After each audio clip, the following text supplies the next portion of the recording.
In a world full of distractions, there is one big question on every dog owner's lips. How do I become more than just the person holding the other end of the leash? We all get dogs with a dream in mind, a vision of the future. And if right now your everyday reality isn't quite that picture you had in mind, you are in the right place. It really doesn't have to be this way. You absolutely can and will be more to your dog than just the person who gets in between them and the world. The key is you need to be more sexy. More sexy than the neighbourhood cat. More sexy than the jogger in the park. More sexy than that half-eaten hamburger they just found on the floor. And yes, even more sexy than the dog across the road. I'm Tom. And I'm Lauren. Together we're Absolute Dogs. And you're listening to the Sexier Than a Squirrel podcast.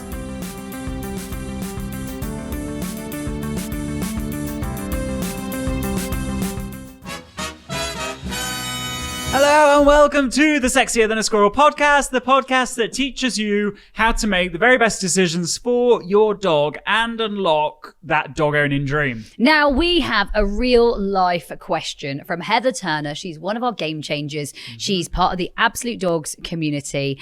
And she says, my 18-month-old cockapoo is really an absolute nightmare for chewing everything. It means that really she doesn't get to be part of the family. I was actually hoping that this was, in fact, this was the whole reason we got a dog. I have 3 kids and actually she's got to be separated pretty much all of the time. She has to be supervised. She just chews everything. She can only have freedom if I can absolutely watch her like a hawk. She has a solid leave it, but I can only apply that to specific things that she's heading for. Not everything. And she really wants everything. This is really difficult to manage. I'm considering a muzzle. I just don't know. She's basically making life miserable for me and for herself. So there's quite a few things to talk about here, which is... First off, great you've reached out. Yeah. Like, great. You know, this is absolutely something that you can get amazing results in, and you're going to need to make sure that certain boxes are being ticked throughout the process. And so what we'll do is we'll go through one by one kind of what would be our considerations in this, and literally we could speak all week about this. And if you are a member of the training academy, then for sure there will be lots of games and strategies in there that you can go and take advantage of after we've shared our considerations and tips for today. But basically, do not feel alone in this, because very common and absolutely something that can be transformed. Now, most of all, like Tom said, it's very common you are not alone. And this is an 18-month-old dog, right, Tom? That's for us, it's considered an age of adolescence.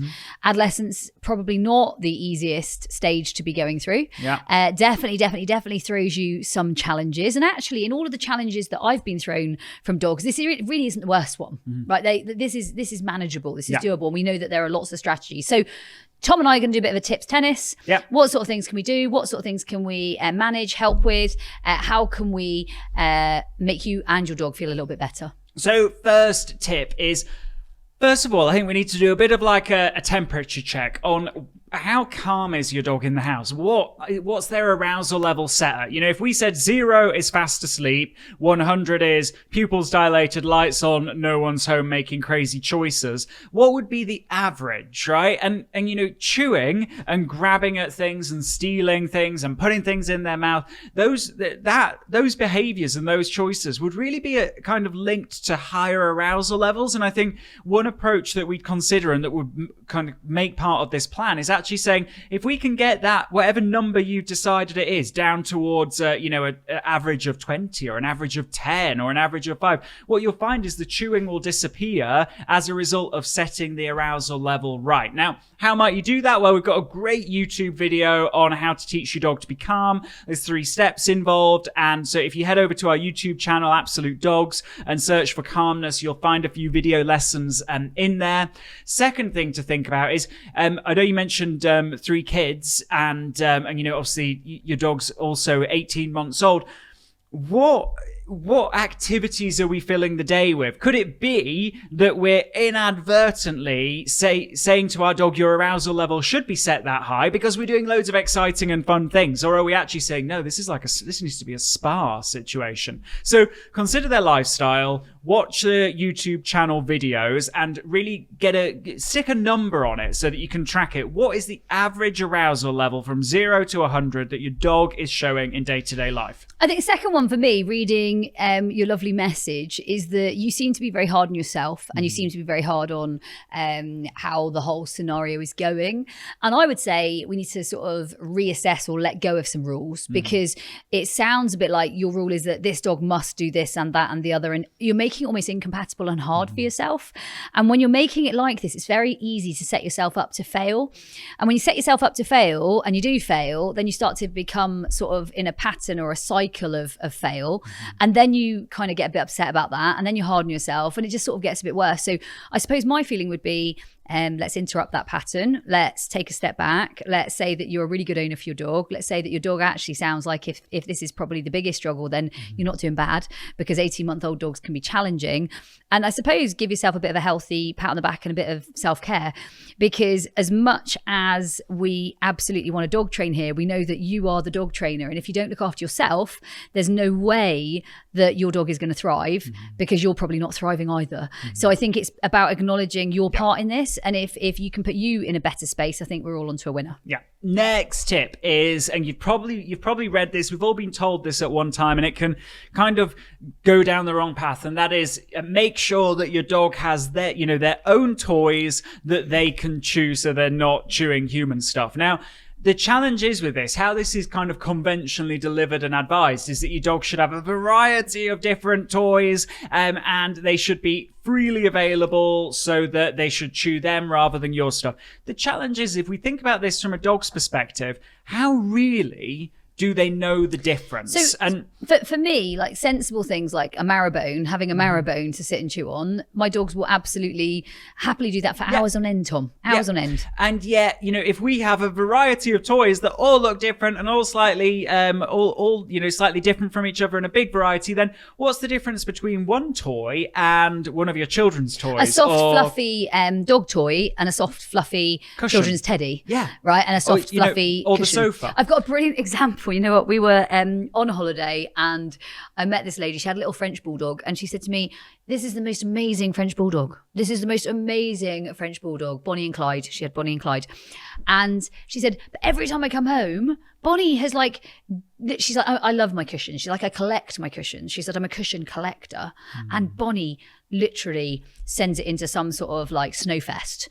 And I come in and I'm absolutely horrified. And I would say, how do they know? Like, how do they know that's not theirs? And she's like, she knows, because when I come in and I look at her, and I'm like, the thing is, they really don't, right? Like, they have no idea that it's different to their soft toy, right? And in fact, what you're better off doing is actually cleaning up the environment, not in the clean sense, but in the sense of, let's not have quite so many objects around that our dog could chew on. And then maybe at certain times of day, maybe times a day when you're wanting to occupy and employ your dog, giving them a chew that is actually, quite obviously a chew, because it tastes like a chew, tastes tasty, and they want to chew on it. And this is, I think, the approach that is going to work better and is going to be a clearer message to your dog.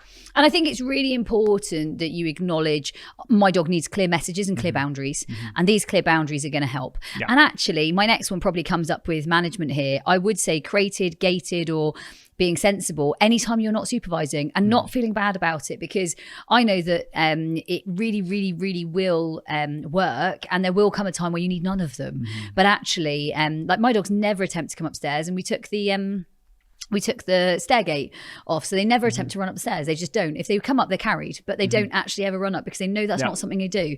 So I think it's something that you should use, and don't feel bad about using it, and don't sort of feel it's clear boundaries, clear sort of level of this is how it works. Yeah, absolutely. So next up is that we've got to realize that rehearsal is going to be a big factor here. And rehearsal, first of all, what your dog practices today, they will do more of tomorrow. But also, even more specifically, your dog's constantly figuring out a picture of what they do in different environments. And, part of that picture we've got to realize for your dog is that they come into, your living room, and they're like, this is where I chew, right? And so we've got to, when we think about management, we've maybe got to set the goal of, for the next 3 weeks or 4 weeks, could we get 100% rehearsal where your dog does not come into that environment and chew? That might look like using your gates. That might look like using your crates or your puppy pens. Or your boundary, and like mood utilizing every opportunity to use one of those. Exactly. And you can mix them. And then what you might do is you might bring them into that environment that you're wanting to teach them an alternative way to behave, and they might be on lead,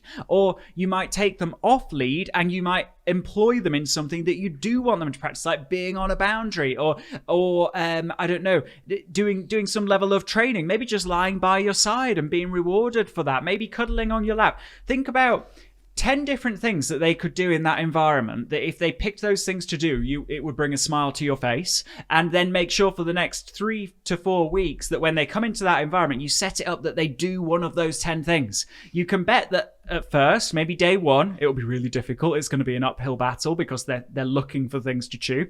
Day 2, it'll be a little bit easier. Day 3, it'll be a little bit easier again. You'll be on week 2 and you'll be thinking, I can give this dog more freedom. And as you do, you open up their world. They show you that they can do this because they're practicing the good stuff. But at first, we might have to be a little bit more strict with ourselves in the short term to make, our future selves are going to be saying thank you, right? That's what you've got to think. Now, think about families, friends, and anybody else who has interaction with your special dog, because here's the thing. Your dog is going to, like Tom said, learn through rehearsal. And if your dog is doing great stuff with you and not such great stuff with anyone else who's handling and working with your dog, maybe when you're out and about, I think it's really important that you acknowledge that, because I think that getting friends, family, and anyone else who has any interaction with your dog on board is a really cool thing. Another one I would say, and I think this is important, something like Calm Canine to support your dog's calm lifestyle, I think can also be really helpful. How could someone get involved with Calm Canine, and what's it about? So the key with Calm Canine is that it's a blend of superfoods.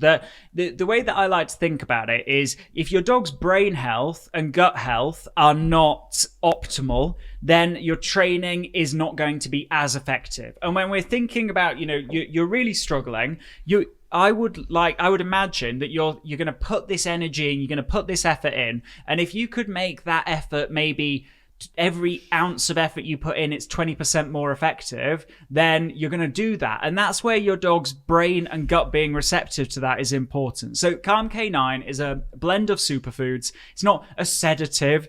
These are things that actually have been shown to optimize calmness. It definitely doesn't dumb or dull anything. If anything, it gives it a really nice space to work in. And for me, like Tom said, I just want to reiterate, it's not a sedative. This is a blend of superfoods to enhance your dog's ability to learn. Just as, like me and Lauren, we take supplements on a morning to optimize our wellness so that the stuff that we do that day is going to be more effective, right? And what you want to make sure you're doing is working with your dog's brain rather than against it, which if your dog is, for example, in a state of high arousal and is like, put something in my mouth, I need to chew something, and you're trying to convince them to do some calm boundary games, that's working almost against your dog. If you can get that arousal level right through, optimizing their lifestyle, watching that YouTube video that we signposted, starting them on Calm Canine, then all the other stuff that we talk about is going to be even easier. And I think this is the important thing, guys. It's the little steps that you can do every single day that are going to make a massive difference here. So these things that you do every day. Absolutely. And to kind of give you the next step on how to get some Calm Canine, it's just, a small amount you add to your dog's daily food allowance every day. It's like a powder, super tasty. If you head to a-ok9.com, then you can get your pouch. You can also read the stories and see the results that other people are seeing. What offer is there? There's normally something we can work with. I'm sure we can work with something. So 2 options. You can go to Amazon and you can get it on Amazon, and you can, if you've got Amazon Prime, you'll get it the next day, which is really cool. If you get it from AOK9, I'm actually going to look. Are you sure? Yeah, amazing. a-ok9.com. Then if you use the coupon code Discover15, that's Discover15, then you get 15% off your pouch if you get it from the AOK9 website. Alternatively, you can get it on Amazon Prime. Very nice. And you actually can. Yeah. It is here. So I'm quite impressed with that. I'm actually, shocked. Now, for those of you that have ever been through the struggles of chewing, destroying, and all of those things, there it is. If you've ever been through this, it feels personal. I think something that's really important, I'm still blown away by this, it feels really personal, and actually it's not at all. This is not, your dog doesn't behave vindictively to try and upset you. Your dog isn't behaving to try and sort of like get you while you're out. This is literally a dog being a dog, right? Like a dog having fun, being a dog. They live in the moment, blew through a few pillows. And and unfortunately, Rehearsal is the mother of skill. And your dog has been very rehearsed at chewing. They are now a very skilled chewer, and they are they're deploying those skills.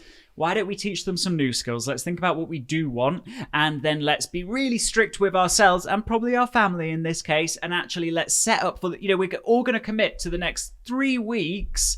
Let's have 100% rehearsal of the good stuff. And what we'll find is we start to see that we grow skills in other areas. So that was this episode of the Sexier Than a Squirrel podcast. Go and grab your pouch of Calm Canine. Use the coupon code DISCOVER15, DISCOVER15 for 15% off, or get it on Amazon. Check out the YouTube channel videos that we signposted. And if you haven't subscribed to the YouTube channel, make sure to do so. If you've not subscribed to the podcast, also make sure to do so. And please, please, please leave us a review. And we will see you next week. And remember, stay sexy! Hey, before you go, have you taken part in the worldwide Sexier Than a Squirrel Challenge? It's a 25-day online video program, huge energy, amazing community, and over 6,000 people are already taking part. The only question is, you know where you are today. Where do you want to be 25 days from now? Head to absolutedogs.me/sexy.